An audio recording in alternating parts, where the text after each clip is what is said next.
안녕하세요. 구독자분께서 황하의 선천성, 후천성 관련해서 질문을 하셨어요. 자, 이 얘기가 사실 어떻게 보면 이걸 제가 어떻게 정리를 해야 될지 저도 좀 난감하기는 한데, 이제 변천사를 먼저 말씀을 드릴게요.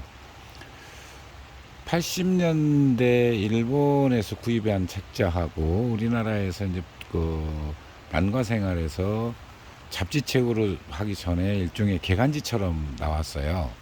그게 그때 당시에, 그리고 이제 90년대 초반까지, 아마 90년대 거의 후반까지도 그렇게 썼던 것 같습니다. 일본에서 어떻게 했냐면은 지금 앞에 제가 예시를 내놓은 이유가 있어요.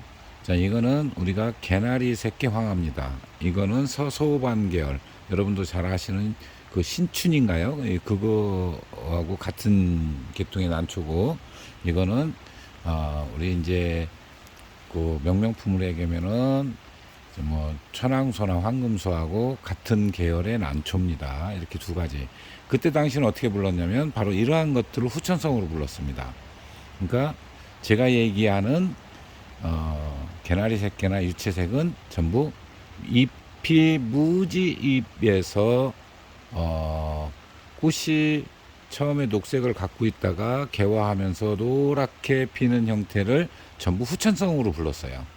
반면에 서성이 굉장히 강해가지고 애시당초 녹을 거의 갖지 못하는, 아니면 약하게 갖거나 이게 꽃이 움직여서 필 때 싹 빠져나가는 그런 형태를 선천성으로 불렀습니다. 그러면은 거기에는 제가 이제 굉장한 모순을 발견한 거죠. 제가 90년대에 그 모습, 90년대 중반이 좀 안 됐어요. 제가 처음 발표했을 때가 제가 그쯤 됐을까요? 90년대 중반 됐을 것 같은데요. 그 모순에 관련돼서 제가 이야기를 처음 했었을 때가 뭐였냐면, 그러면 얘는 애시당초에 노란색을 가지고 있다. 우리가 색화라고 하면 그 색이 일단 먼저 얘기를 해야 되는 부분이죠. 색을 기준으로 색이 형성되는, 즉 주구마는 처음부터 색을 갖는 게 아닙니다. 합성을 통해서, 생합성을 통해서 일정 기간이 지났을 때 죽음색이 들어오기 시작하죠. 우리가 주황색인데요. 그 죽음색이 들어오기 시작합니다. 홍화 마찬가지죠. 예, 자화는 좀 더 일찍 들어오고 또 아주 늦게 들어오는 품종도 있고요.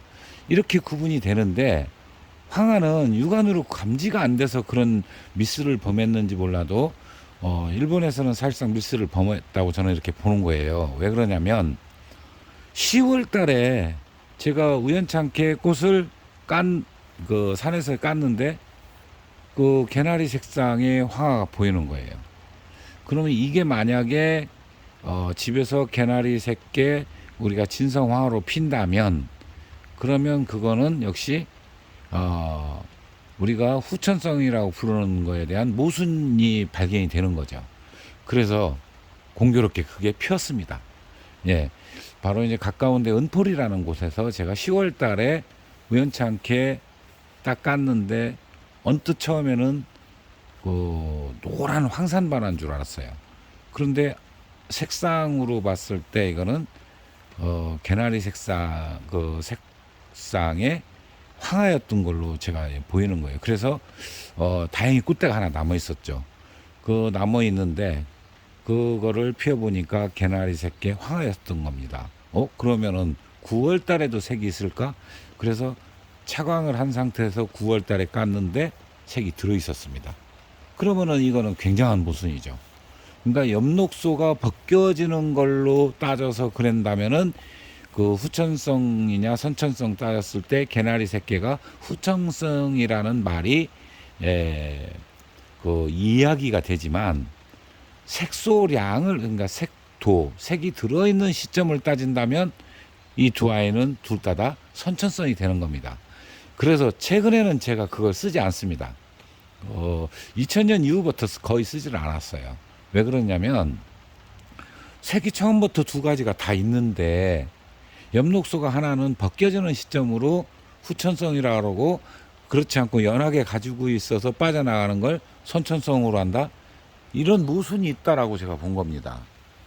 그래서 2000년도 이제 그가 그런 얘기를 했을 거 아닙니까? 물론 이제 90년대 중반부터 얘기를 했어요.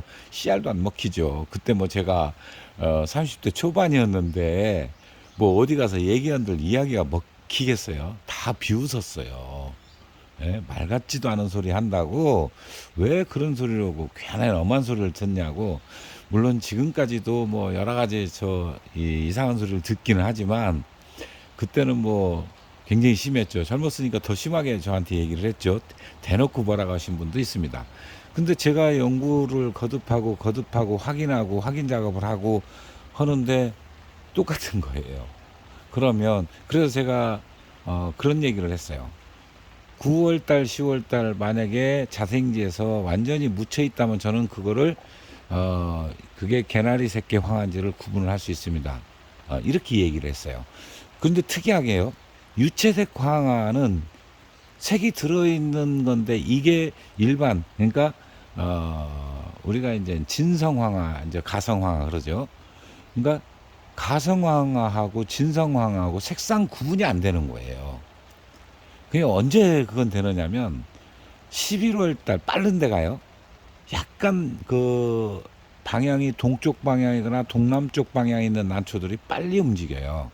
그리고 강한 광선을 받았을 때 엽록소가 먼저 분해가 됩니다. 이때부터 구분이 되기 시작하는 거예요. 그러면 그 전에 색상이 없느냐? 있습니다. 있는데 두 가지를 구분을 못 한다 그랬잖아요. 우리가 자연 스스로 우리가 모든 거를 그 차광을 해보시면 여러분들 잘 아시지만 그 노란색은 기본적으로 들어 있습니다. 쉽게 얘기하면은 춘란의 대략 한 8, 90%는 카로티노이드라는 성분이 들어 있어요. 그렇기 때문에 화통을 씌워보면 다 노랗습니다. 그런데 그러면은 다 노라는데 그 다 황화가 가지고 있는 그 색상 아니냐?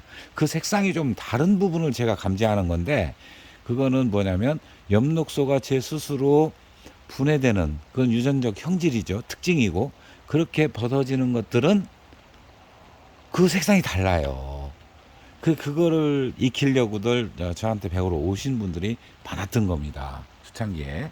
이제 그렇게 해서 그러면 지금은 다시 정리를 해보면 80년대나 90년대는 이게 바로 이제 이파리 상태가 무집에 그리고 개나리 새끼나 유채 새끼를 전부 다 후천성으로 봤습니다.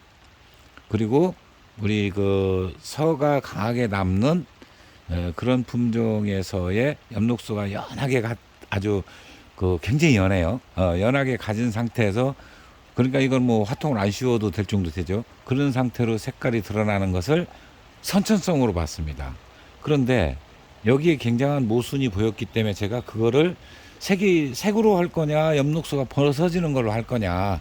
엽록소가 벗어지는 걸로 한다면은 후천성이 맞지만 색이 들어오는 시점으로는 모순이 있다. 그래서 저는 그렇게 부르지 않습니다.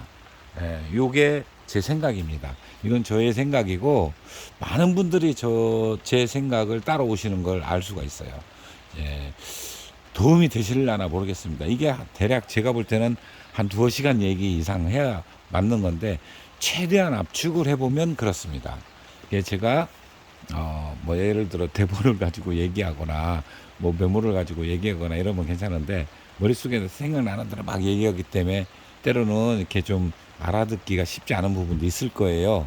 그럼 반복해서 들어보시면 좀 이해가 되지 않을까 이렇게 말씀드리고 정리하겠습니다. 감사합니다.